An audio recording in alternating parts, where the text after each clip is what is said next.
The appositive is a noun or a nominal phrase that renames another noun or nominal phrase that it is right next to in the sentence. Well, what does that mean? Well, we use appositives all the time in conversation, even if we're not aware of what they're called. Here's an example. My sister Sandora is singing. Now, if you look at this,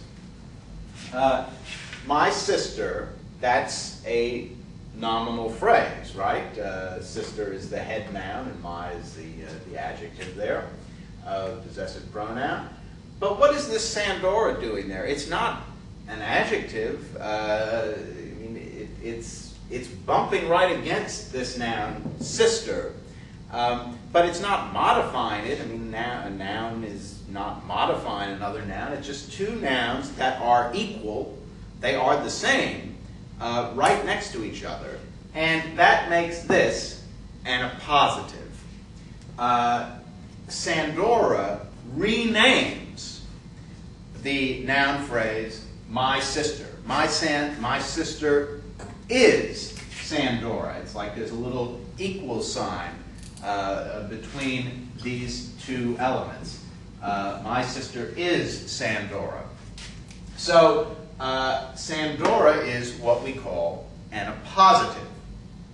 Now, appositives can be either restrictive or non-restrictive, just like lots of other elements in sentences. So when you have an appositive, there's a question of whether the appositive should be surrounded by commas. Should it be set off by commas? And the answer in this particular case, my sister Sandora, depends on how many sisters you have. Because if you have one sister only, Sandora, then my sister completely identifies who you're talking about, because you would say, my sister, who, by the way, is Sandora, is singing. And if that were the case, then Sandora would be non-restrictive, and you would put commas around it. But suppose you have several sisters. So then you would say, my sister Sandora, as opposed to my sister Frida, is singing. Well, now, as opposed to is the sentence that would work, and this is the test I've proposed earlier in another video on restrictive and non-restrictive elements. And in that case, if you have a lot of sisters, then there must not be any commas, because you need the appositive Sandora to define which sister you're talking about. So appositives can be either restrictive or non-restrictive. Now, I should say that the fact is that these one-word appositives, names, and these are just about the only appositives we casually use in speech. Only very picky people care whether you ever put commas around them or not. But with longer appositives, it is essential to make this distinction between restrictive and non-restrictive, and to punctuate accordingly. Let's take a look at a few more examples. Lincoln, our 16th president, was Turanian. Now, Lincoln, our 16th president, was Turanian. Now, our 16th president, and I've punctuated it in the proper way. This is how you would normally punctuate it. Because what other Lincolns would you be thinking about? Now, this may seem to contradict something we've seen. If I just say Lincoln, have I defined who we're talking about? Because, of course, there are many people named Lincoln. If you say, and you might say that, well, therefore, our 16th president is restrictive. It's Lincoln, our 16th president, as opposed to Lincoln who lives down the street. But it doesn't work that way, because this is the final thing I would add to this question of defining what's restrictive and what's non-restrictive. ask yourself, if I just begin a sentence, Lincoln, how many Lincolns are in play? That's the way I like to put it.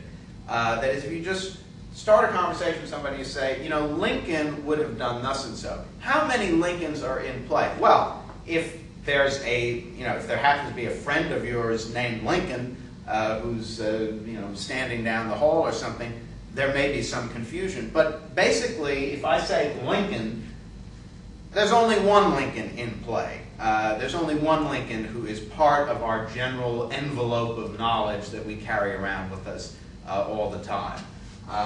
So Lincoln, who, by the way, was our 16th president, was a Turanian. And so our 16th president, that is a nominal phrase, and it is also an appositive. Lincoln equals our 16th president. Now, let's take a look also at this one. This is based on the first sentence of James Joyce's The Dead. Lily, the caretaker's daughter, was very tired. Now, this is probably not correctly punctuated. Even though this is the first sentence of a short story, and you see Lily, and of course there are many people named Lily, you actually don't need this to define who you're talking about, because how many Lilies are in play? If you open up a story, the first word is Lily, are you thinking about, well, is this the Lily I'm reading about now as opposed to the Lily that maybe is going to be introduced 5 pages from now? No, of course not. There's only one Lily in play. So it's Lily, comma, the caretaker's daughter, and this is the appositive, and it's a non-restrictive appositive, was very tired. Now, but the only way this could be different would be if there really were 2 Lilies in play. If you were saying, for example, Lily, the caretaker's daughter, was very tired, but Lily, the farmer's daughter, was very perky. In that particular situation, in that sentence, then indeed, the caretaker's daughter would be restrictive and would therefore not be set off with commas because you're distinguishing between 2 Lilies. But that would be a very unusual situation, and normally, indeed, you would punctuate it this way, because if you begin a story that says Lily, the caretaker's daughter, there's only one Lily in play, and the caretaker's daughter is going to be a non-restrictive appositive, and therefore is going to be set off with commas.